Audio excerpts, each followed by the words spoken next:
በኒኪ ላይቭ ላይ መጀመር ብቻውን በቂ አይደለም። ሰዎች ወደ ላይቫችሁ ከመግባታቸው በፊት የሚያዩት ፕሮፋይላችሁን ነው። ፕሮፋይላችሁ የማይስብ ከሆነ ታዳሚዎቻችሁን ልታጡ ትችላላችሁ። ሰላም ጤና ይስጥልኝ፣ ፈንታሁን ነኝ።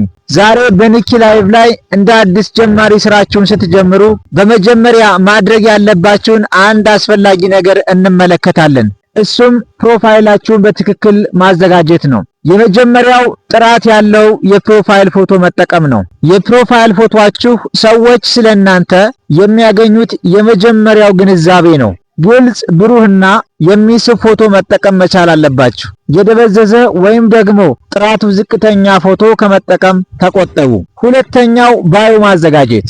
ባዮአችሁ ማን እንደሆናችሁና ምን አይነት ይዘት እንደምታቀርቡ የሚገልጽ አጭር መግለጫ ነው።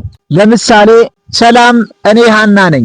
ከኔ ጋር የሙዚቃ ጨዋታና የዕለት ተዕለት ውይይቶችን ታገኛላችሁ። ይህ አዳዲስ ሰዎች ወዲያውኑ ምን እንደሚጠብቃቸው እንዲረዱ ያደርጋቸዋል። ሶስተኛው ሙያዊና ወዳጃዊ ምስል መፍጠር። ፕሮፋይላችሁ የእናንተን ባህሪና የላይቫችሁን ዓላማ ማሳየት አለበት። ሰዎች ወደ ላይቫችሁ እንዲገቡ የሚያበረታታና እምነት የሚፈጥር መሆን አለበት።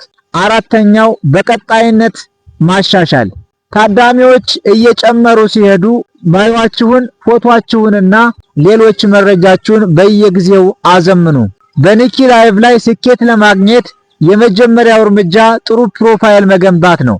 የሚስብ ፎቶ፣ ግልጽ ባዮና ሙያዊ አቀራረብ ካላችሁ ታዳሚዎቻችሁን ለመሳብ ትልቅ ዕድል ይኖራችኋል።